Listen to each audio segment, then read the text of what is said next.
Praise the Lord. ദൈവത്തിൻ്റെ അതിപരിശുദ്ധമായ നാമം വാഴ്ത്തപ്പെടുമാറാകട്ടെ. Trinity International Prayer Ministry Facebook ലൈവിലൂടെ എന്നെ ശ്രദ്ധിച്ചുകൊണ്ടിരിക്കുന്ന എല്ലാ മാന്യ സ്നേഹിതർക്കും വേഗഭരിതവനായ യേശുക്രിസ്തുവിൻ്റെ നിസ്തുല്യമായ നാമത്തിൽ എൻ്റെ സ്നേഹവന്ദനത്തെ അറിയിക്കുന്നു. അടിസ്ഥാന ഉപദേശങ്ങൾ എന്ന വിഷയത്തെ ആസ്പദമാക്കി നടന്നു വരുന്ന ബൈബിൾ പഠന പരമ്പരയുടെ 38ാമത്തെ എപ്പിസോഡിലേക്ക് കടന്നു വരുവാൻ തക്കവണ്ണം വലിയവനാകുന്ന ദൈവം ഒരുക്കിയ നല്ല അവസരത്തിനായിട്ട് ഞാൻ ദൈവത്തെ സ്തുതിക്കുന്നു. കഴിഞ്ഞ നാളുകളിലെ ദൈവവചന പഠനം നമ്മുടെ ജീവിതത്തിൽ ഏറ്റവും അനുഗ്രഹകരമായി തീർന്നു എന്ന് വിശ്വസിക്കുകയാണ്. അടിസ്ഥാന വേദോപദേശങ്ങളിലെ ഏറ്റവും അവസാന ഭാഗത്തേക്ക് നമ്മൾ കടന്നു വന്നിരിക്കുകയാണ്. മാനസാന്തരത്തെക്കുറിച്ചും സ്നാനത്തെക്കുറിച്ചും പരിശുദ്ധാത്മാഭിഷേകത്തെക്കുറിച്ചും വേർപാടിനെക്കുറിച്ചും കൂട്ടായ്മയെക്കുറിച്ചും അപ്പം നുറുക്കിനെക്കുറിച്ചുമെല്ലാം കഴിഞ്ഞ ആഴ്ചകളിലൊക്കെ നമുക്ക് പഠിക്കുവാൻ ദൈവം സഹായിച്ചു. ഇന്ന് അതിൻ്റെ അവസാനത്തെ ഒരു ഭാഗമായ പ്രാർത്ഥന എന്ന വിഷയത്തെക്കുറിച്ച് നമുക്കൊരുമിച്ച് ചേർന്ന് ചിന്തിക്കുവാൻ ഇടയാകട്ടെ. അവർ അപ്പം നുറുക്കി പ്രാർത്ഥന കഴിച്ചും പോന്നു.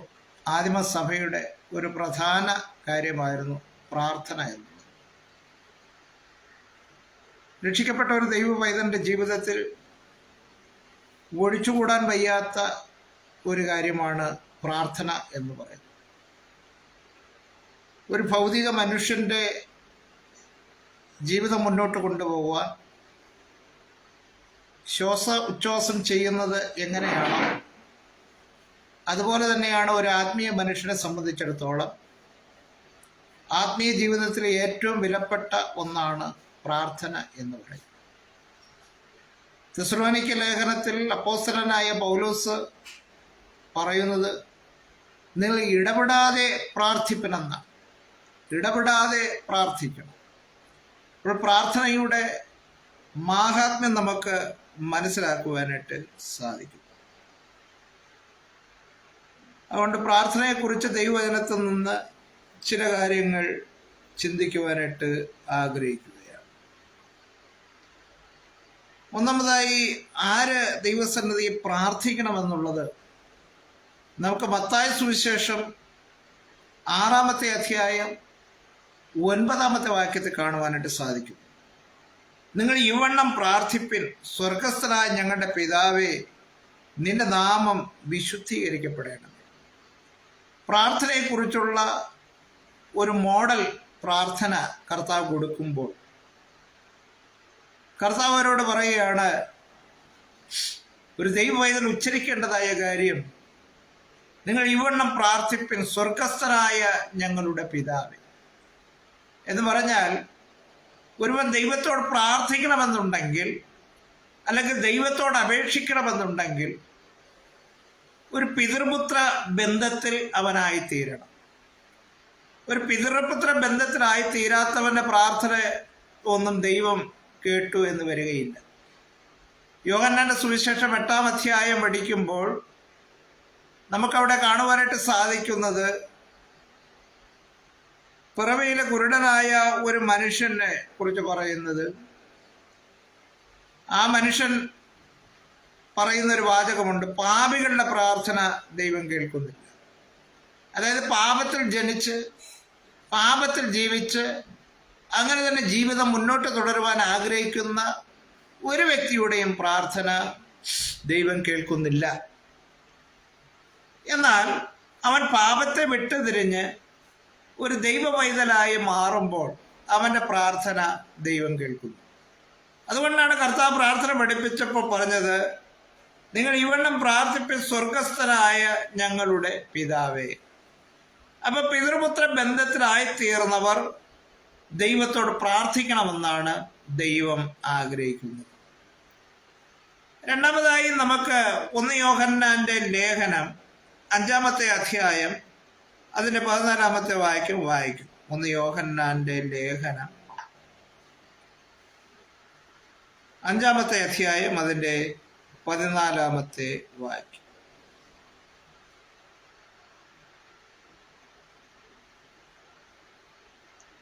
അവൻ്റെ ഇഷ്ടപ്രകാരം നാം എന്തെങ്കിലും അപേക്ഷിച്ചാൽ അവൻ നമ്മുടെ അപേക്ഷ കേൾക്കുന്നു എന്നുള്ളത് നമുക്കവനോടുള്ള ധൈര്യം ആവുന്നു. അടുത്തതായി വേദപുസ്തകം പറയുന്ന പ്രാർത്ഥനയുടെ രണ്ടാമത്തെ വ്യവസ്ഥ കർത്താവിൻ്റെ ഇഷ്ടപ്രകാരമുള്ള പ്രാർത്ഥനയായിരിക്കും. ലോകത്തിൽ പ്രാർത്ഥിക്കുന്ന മനുഷ്യൻ്റെ എല്ലാ ഇഷ്ടങ്ങളും നിവർത്തിച്ചു കൊടുക്കും എന്നൊന്നും നമുക്ക് പറയുവാനായിട്ട് സാധിക്കുകയില്ല. ദൈവത്തിൻ്റെ വചനം, ദൈവത്തിലൂടെ ഇഷ്ടമുള്ള കാര്യങ്ങൾ നമ്മൾ പ്രാർത്ഥിച്ചാൽ ആ പ്രാർത്ഥനയ്ക്ക് മറുപടി ലഭിക്കും. ഒരു ചിന്തകൻ പറഞ്ഞത് ഇങ്ങനെയാണ്: നമ്മുടെ എല്ലാ അത്യാഗ്രഹങ്ങളും നിവർത്തിക്കുവാൻ വേണ്ടി ദൈവം പ്രവർത്തിക്കുമെന്ന് നിങ്ങൾ ചിന്തിക്കരുത്. എന്നാൽ നമ്മുടെ അത്യാവശ്യങ്ങൾ അല്ലെങ്കിൽ ആവശ്യങ്ങളും അത്യാവശ്യങ്ങളും ദൈവം നമുക്കായിട്ട് നടത്തിത്തരും. അതുകൊണ്ടാണ് കർത്താവ് പറഞ്ഞത്, നിങ്ങൾ ഒന്നിനെക്കുറിച്ചും വിചാരപ്പെടരുത്, സകല പ്രാർത്ഥനയാലും അപേക്ഷയാലും നിങ്ങളുടെ ആവശ്യങ്ങളെ സ്തോത്രത്തോട് അറിയിക്കുക അത്രേ വേണ്ടത്. പിന്നെയും കർത്താവ് പറയുന്നത്, നിങ്ങൾ ജാതികളെ പോലെ ജൽപ്പനം ചെയ്യരുത്, നിങ്ങൾക്ക് ആവശ്യമുള്ളത് ഇന്നതെന്ന് സ്വർഗീയ പിതാവ് അറിയുന്നു എന്നാണ് പറയുന്നത്. അപ്പം ദൈവത്തിൻ്റെ ഇഷ്ടപ്രകാരമായിരിക്കണം നമ്മൾ കാര്യങ്ങൾ പ്രാർത്ഥിക്കുന്നത്. ദൈവത്തിന് ഇഷ്ടമില്ലാത്തൊരു കാര്യത്തെ നമ്മൾ പ്രാർത്ഥിച്ചാൽ അത് ദൈവം തരുമെന്നുള്ളതിന് യാതൊരു വിധമായ ഗ്യാരണ്ടിയും. എന്നാൽ ചില കാര്യങ്ങളൊക്കെ ദൈവത്തിന് ഇഷ്ടമില്ലാത്ത കാര്യമാണെങ്കിൽ പോലും പ്രാർത്ഥനയ്ക്ക് ദൈവം അനുവദിക്കണം. എന്നാൽ അതിൻ്റെ അവസാനം പക്ഷേ നാശത്തിലായിത്തീരും. ഉദാഹരണം പറഞ്ഞാൽ, പഴയ നിയമത്തിൽ ബിലയാം എന്ന് പറയുന്ന ഒരു വ്യക്തി അവിടെ ബാലാക്കിൻ്റെ കയ്യിൽ നിന്ന് കൈക്കൂലി വാങ്ങിച്ചിട്ട് ദൈവജനത്തെ ശപിക്കുവാൻ വേണ്ടി പോവുകയാണ്. ശപിക്കുവാൻ വേണ്ടി പോകുമ്പോൾ അവൻ ദൈവത്തോട് അനുവാദം ചോദിക്കുകയാണ്, ഞാൻ പോകട്ടോ? അപ്പോൾ ദൈവം പറഞ്ഞു, നീ പോകരുത് എന്ന് പറഞ്ഞു. എന്നാൽ അവൻ വീണ്ടും നിർബന്ധിച്ച് ദൈവത്തോട് ചോദിച്ചപ്പോൾ ദൈവം പറയും, എന്നാൽ നീ പൊയ്ക്കോ, പക്ഷെ ഞാൻ പറയുന്നത് മാത്രമേ നീ അവിടെ ചെന്ന് പറയാവുള്ളൂ എന്ന് ദൈവം ബിലയാമിനോട് കൽപ്പിച്ചു. എന്നാൽ അവൻ ദൈവഹിതപ്രകാരമല്ലാതെയുള്ള യാത്രയായതുകൊണ്ട് അവൻ പോകുന്ന വഴിക്ക് അവൻ സഞ്ചരിച്ചിരുന്ന കഴുത മുമ്പോട്ട് പോകാതെ ഊരിപ്പിടിച്ച വാളുമായി ദൂതൻ അവനെതിരായി നിൽക്കുന്നത് ഈ കഴുത കണ്ടു. അങ്ങനെ കഴുത കണ്ടപ്പോൾ കഴുത മുമ്പോട്ട് പോകാതെ നിന്നപ്പോൾ ഈ ബിലയാം വീണ്ടും കഴുതയെ അടിക്കുന്നതായിട്ട് കാണുന്നു. ഉടനെ ഉരിയാട കഴുത മനുഷ്യവാക്കായി അവനോട് സംസാരിച്ചു. കഴുത പറഞ്ഞു, ഞാൻ ഇത്രയും നാള് നീ എൻ്റെ പുറത്ത് കയറി സഞ്ചരിച്ചിട്ട് ഞാൻ ഇതുപോലെ ചെയ്തിട്ടുണ്ട്. ഞാൻ നിന്നെ വഹിച്ചുകൊണ്ട് നീ നയിച്ച എല്ലായിടത്തേക്കും ഞാൻ പോയി. ഞാനിപ്പോൾ ദൂതൻ നിൽക്കുകയാണ്. അവിടെ ചെന്നിട്ട് വീണ്ടും ദൈവം അവനോട് പറഞ്ഞു, ഞാൻ പറയുന്നതല്ലാതെ മറ്റൊന്നും പറയാതെ. അങ്ങനെ ദൈവഹിത പ്രകാരമല്ലാത്തൊരു പ്രാർത്ഥനയ്ക്ക് അവന് ദൈവം മറുപടി കൊടുത്തുവെങ്കിലും ആ മറുപടി ഒരു നാശത്തിൻ്റെ വക്കിൽ കലാശിക്കുകയാണ്. പ്രിയമുള്ളവരെ, പലപ്പോഴും നമ്മളും ദൈവഹിത പ്രകാരമല്ലാത്ത, ദൈവത്തിന് ഇഷ്ടമല്ലാത്ത കാര്യങ്ങളെല്ലാം നിർബന്ധിച്ച് ദൈവത്തെ കൊണ്ട് സമ്മതിപ്പിച്ചാൽ അത് ചിലപ്പോൾ നാശത്തിലേക്ക് കലാശിക്കുവാനായിട്ട് ഇടവരും. നമുക്കറിയാം, ബിലയാമിൻ്റെ ജീവിതം പരിശോധിച്ചാൽ അവൻ താൽക്കാലികപരമായി അവൻ ചെന്നു ഇതാ തനിച്ചു പാർക്കുന്ന ഒരു ജനം ജാതികളുടെ കൂട്ടത്തിൽ എണ്ണപ്പെടുന്നില്ല എന്ന് ഇസ്രായേലിനെ കുറിച്ചെല്ലാം പറഞ്ഞുവെങ്കിൽ ബാലാക്കിൻ്റെ കയ്യിൽ നിന്ന് മേടിച്ച കൈക്കൂലിക്ക് അനുസൃതമായി ഇസ്രായേൽ ജനം നശിച്ചു കാണണമെന്ന് ആഗ്രഹിച്ചു. ഇസ്രായേൽ ജനം നശിച്ചു കാണുവാൻ ആഗ്രഹിച്ച ബിലയാം നോക്കിയപ്പോൾ അവർ ദൈവവചനപ്രകാരം ജീവിക്കുന്ന കാലത്തോളം അവർക്കൊരിക്കലും നാശം വരികയില്ല. എന്നാൽ പിന്നത്തേതിൽ ഈ ബിലയാം വിഗ്രഹാർപ്പിതം തിന്നുവാനും മോവാബി സ്ത്രീകളുമായി പരസംഗം ചെയ്യുവാനും തക്കവണ്ണം ഇസ്രായേൽ ജനത്തെ ഉപദേശിക്കുകയും അതിൽ ചില ജനങ്ങളെല്ലാം ബിലയാമിൻ്റെ ഉപദേശത്തിന് അടിമകളായി തീരുകയും ഒക്കെ ചെയ്തു. ഒടുവിൽ അതിൻ്റെ പരിണതഫലം ഇസ്രായേൽ നാശത്തിലേക്ക് പോയി. ഒടുവിൽ ബിലയാമും കൊല്ലപ്പെടുന്ന ഒരു കാഴ്ചയിലേക്ക് പോവുകയാണ്. അപ്പം ദൈവഹിതപ്രകാരമുള്ള നല്ല കാര്യങ്ങൾക്ക് വേണ്ടി നമ്മൾ പ്രാർത്ഥിക്കുന്നവർ ആയിരിക്കും. അടുത്തതായി 34-ാമത്തെ സങ്കീർത്തനം നമുക്ക് വായിക്കാം.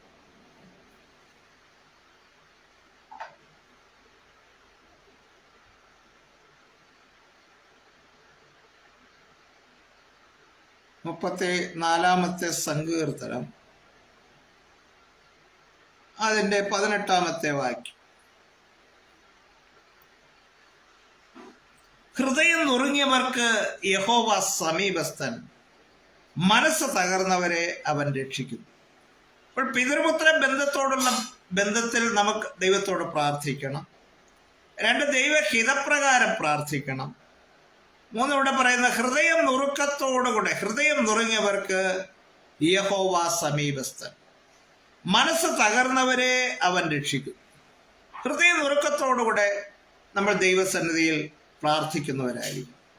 നമുക്ക് ഹൃദയ നുറുക്കത്തോടുകൂടെ പ്രാർത്ഥിച്ച ഒരു വ്യക്തിയെ നമുക്കത് വേദപുസ്തകത്തിൽ കാണുവാനായിട്ട് സാധിക്കും.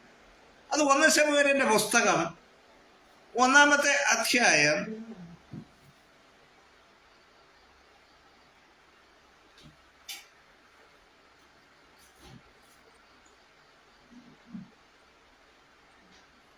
12-ാമത്തെ വാക്യം. ഇങ്ങനെ അവൾ യഹോവയുടെ സന്നിധി പ്രാർത്ഥിച്ചു കൊണ്ടിരിക്കുമ്പോൾ ഏലി അവളുടെ വായെ സൂക്ഷിച്ചു നോക്കി.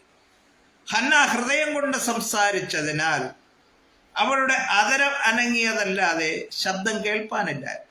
ഹൃദയ നുറുക്കത്തോടുകൂടെ ഹന്ന ഒരാവശ്യഭാരവുമായി ദൈവസന്നിധിയിൽ അവൾ പ്രാർത്ഥിക്കുകയായിരുന്നു.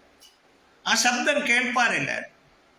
ഹൃദയ നുറുക്കത്തോടുകൂടെയുള്ള പ്രാർത്ഥന, വാക്കുകൾ വരാതെ വണ്ണം, പുറത്തേക്ക് ഉച്ചത്തിൽ വരാതെ വണ്ണം ഹൃദയ നുറുക്കത്തോടുകൂടെ പ്രാർത്ഥിച്ചു. നമ്മുടെ ജീവിതത്തിൽ പലപ്പോഴും ഹൃദയ നുറുക്കം വന്നാൽ, ഹൃദയഭാരം വന്നാൽ നമുക്കൊരു പക്ഷേ വാക്കുകൾ വെളിയിലേക്ക് വരാതെ ഇരിക്കും.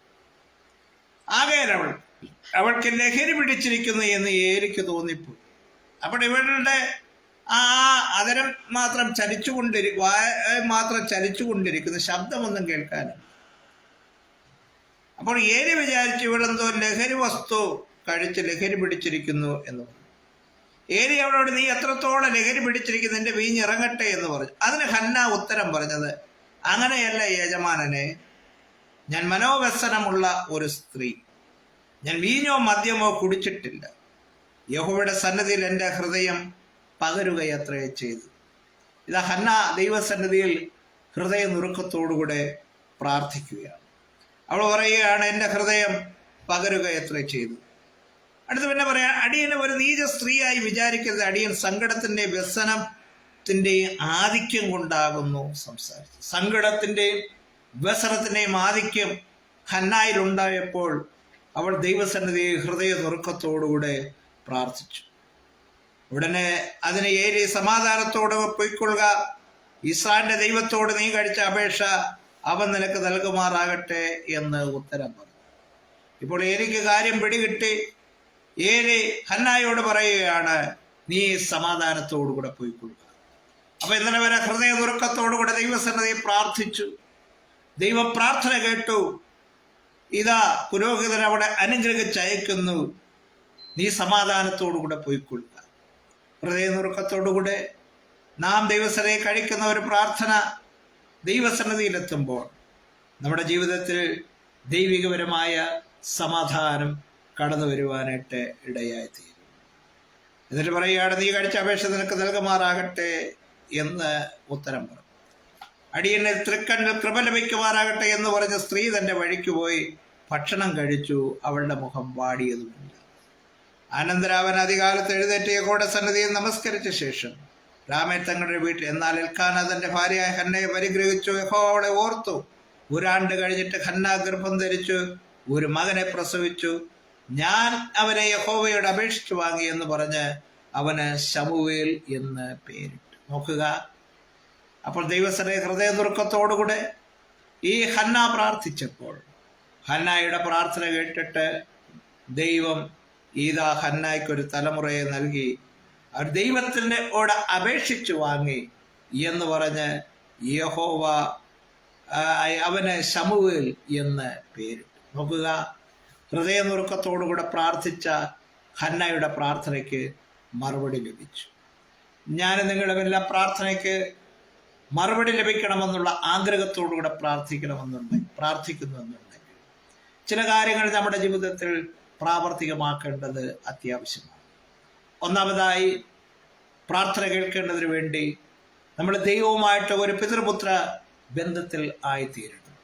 യേശുവിൻ്റെ രക്തത്താലും യേശുവിൻ്റെ വചനത്താലും നമ്മൾ വീണ്ടും ജനനം പ്രാപിക്കുന്ന അനുഭവമായി തീരുകയാണെങ്കിൽ നമ്മൾ ദൈവത്തിൻ്റെ മക്കളായിത്തീരും.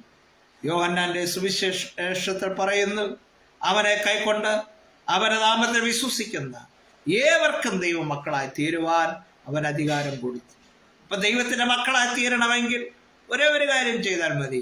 യേശുവിനെ ഉള്ളത്തിൽ കൈക്കൊണ്ട് അവന്റെ നാമത്തിൽ വിശ്വസിക്കുന്ന ഏവർക്കും, വിശ്വസിച്ചാൽ അത് ആരായിരുന്നാലും അവർക്ക് ദൈവ മകനായി തീരുവാൻ അധികാരം കൊടുക്കും. ഈ ലൈവ് ശ്രദ്ധിക്കുന്ന ആരെങ്കിലും ഇതുവരെ ദൈവമക്കൾ എന്നുള്ള പദവിയിൽ എത്തിച്ചേർന്നിട്ടില്ല എങ്കിൽ ഇന്ന് രാത്രികാലം അതിനുള്ള ഒരു സുവർണാവസരം. പാപജീവിതത്തോടെല്ലാം വിട പറഞ്ഞു, പാപജീവിതത്തോട് വിട പറഞ്ഞുകൊണ്ട്, കർത്താവേ, ഞാനൊരു പാപിയാണ് എന്ന് മുതൽ ഞാൻ അങ്ങയുടെ മകനായി തീരുവാൻ ആഗ്രഹിക്കുന്നു. അങ്ങനെ ഒരു പിതൃപുത്ര ബന്ധത്തിലായി തീർന്നുകൊണ്ട് ഞാൻ അങ്ങയുടെ തിരുസന്നിധിയിലേക്ക് വരികയാണ്. എൻ്റെ പ്രാർത്ഥനകൾക്ക് അങ്ങ് മറുപടി നൽകണമേ എന്നുള്ള ചിന്താഗതിയുണ്ട്. ദൈവത്തിൻ്റെ സന്നിധിയിൽ ഒരു പിതൃപുത്ര ബന്ധത്തിലായിത്തീരാൻ. രണ്ടാമതായി, നമ്മുടെ ഇഷ്ടത്തെക്കാളുപരിയായി നമ്മൾ ദൈവഹിത പ്രകാരം, ദൈവത്തിൻ്റെ ഇഷ്ടപ്രകാരം, ദൈവത്തിൻ്റെ ആലോചന പ്രകാരമുള്ള കാര്യങ്ങൾക്കായി നമ്മൾ ദൈവ ഇഷ്ടത്തിന് വേണ്ടി പ്രാർത്ഥിക്കുന്നവർ ആയിരിക്കണം. മൂന്നാമതായി ഇവിടെ പറയുന്നത് ഹൃദയനുറുക്കത്തോടുകൂടെ പ്രാർത്ഥിക്കുന്നവരായിരിക്കും.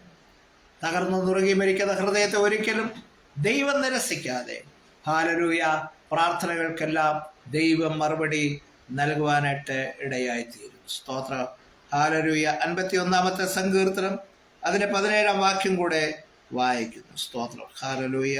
51-ാമത്തെ സങ്കീർത്തനം അതിൻ്റെ 17-ാമത്തെ വാക്യം കൂടെ വായിക്കും.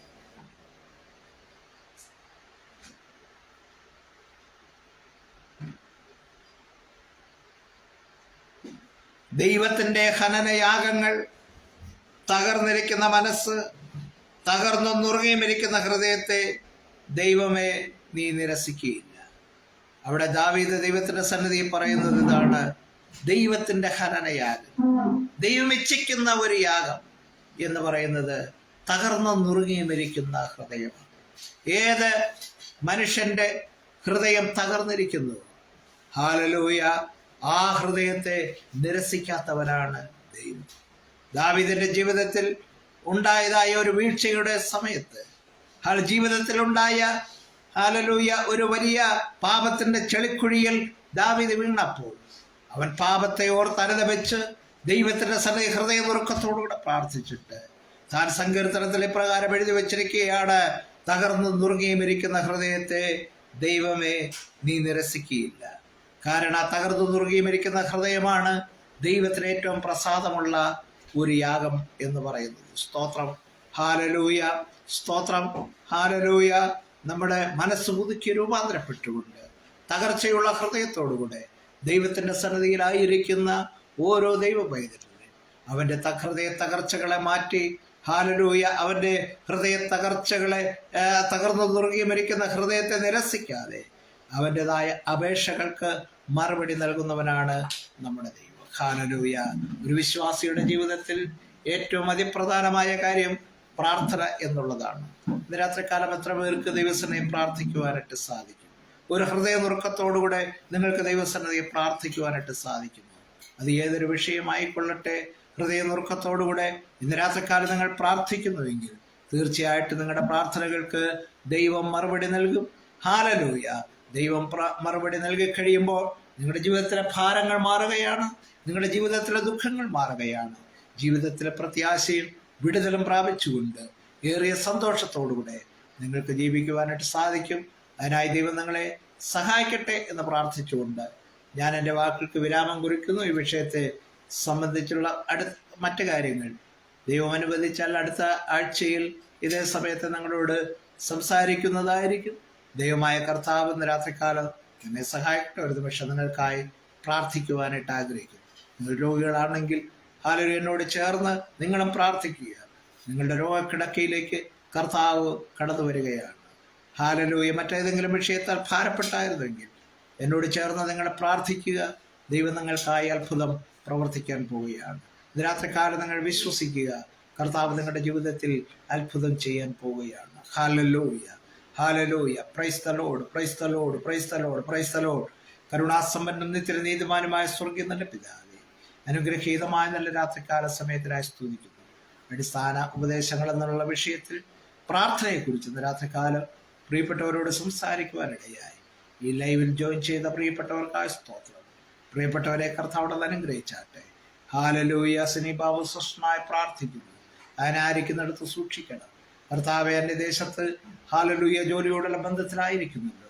കർത്താവെ, അങ്ങയുടെ കരുണയുടെ കരം അവിടെ നീട്ടുമാറാണമെന്ന് നമ്മൾ പ്രാർത്ഥിക്കുന്നു.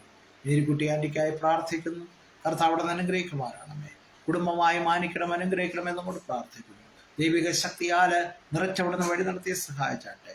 മറ്റാരെങ്കിലും പ്രിയപ്പെട്ടവർ ഇന്ന് രാത്രികാലം ഹാലലൂയ ലൈവ് ശ്രദ്ധിക്കുന്നു, ഏവരെയും കർത്താവിടെ അനുഗ്രഹിച്ചാട്ടെ. ഇനി ശ്രദ്ധിക്കാൻ പോകുന്ന പ്രിയപ്പെട്ടവരെയും കർത്താവിടെ അനുഗ്രഹിച്ചാട്ടെ. രോഗികളായി ഭാരപ്പെടുന്നവരാരെങ്കിലും കർത്താവെ ശ്രദ്ധിക്കുന്നുണ്ടെങ്കിൽ സ്വർഗത്തിലും ഭൂമിക്കും അധികാരം പ്രാപിച്ച നസ്രനാകുന്ന യേശു ക്രിസ്തുവിന്റെ നാമത്തിൽ ഇപ്പോൾ തന്നെ ആ രോഗബന്ധനങ്ങൾ പൂർണ്ണമായി വിട്ടുമാറട്ടെ. സാമ്പത്തിക കടഭാരങ്ങൾ ഞെരുക്കങ്ങളുള്ളവർ ആരെങ്കിലും ശ്രദ്ധിക്കുന്നുണ്ടെങ്കിൽ യേശുവിന്റെ നാമത്തിൽ ആ കടഭാരങ്ങൾ അവരിൽ നിന്ന് വിട്ടുമാറട്ടെ. Hallelujah, hallelujah, hallelujah. ഇന്ന് രാത്രികാലം അങ്ങയുടെ അത്ഭുതകരം നീട്ടുമാറാകണമേ. അങ്ങയുടെ അതിശയത്തിന്റെ കരം അവിടെ നീട്ടുമാറാകണമേ. യേശുവിന്റെ നാമത്തിൽ വലിയ വിടുതലിന്റെ ശക്തി വ്യാപരിക്കപ്പെടുമാറാകട്ടെ. കർത്താവ് അത്ഭുതം ചെയ്യുന്ന കൃപയ്ക്കായി സ്തോത്രം. തുടർന്നും കർത്താവെ, അങ്ങയുടെ നാകുന്ന കഥപ്രകാരം ജീവിപ്പാൻ തക്കോളും ഞങ്ങളെ സഹായിക്കും. എല്ലാ നല്ല ദാനങ്ങളും ഒരിക്കൽ മാനിച്ചനുഗ്രഹിക്കുന്നതേക്ക് സ്തുതിക്കുന്നു. യേശു ക്രിസ്തുവിൻ നാമത്തന്നെ ആമേൻ. ദൈവമായ കർത്താവ് നമ്മെ ഏവരെയും അനുഗ്രഹിക്കുമാറാകട്ടെ.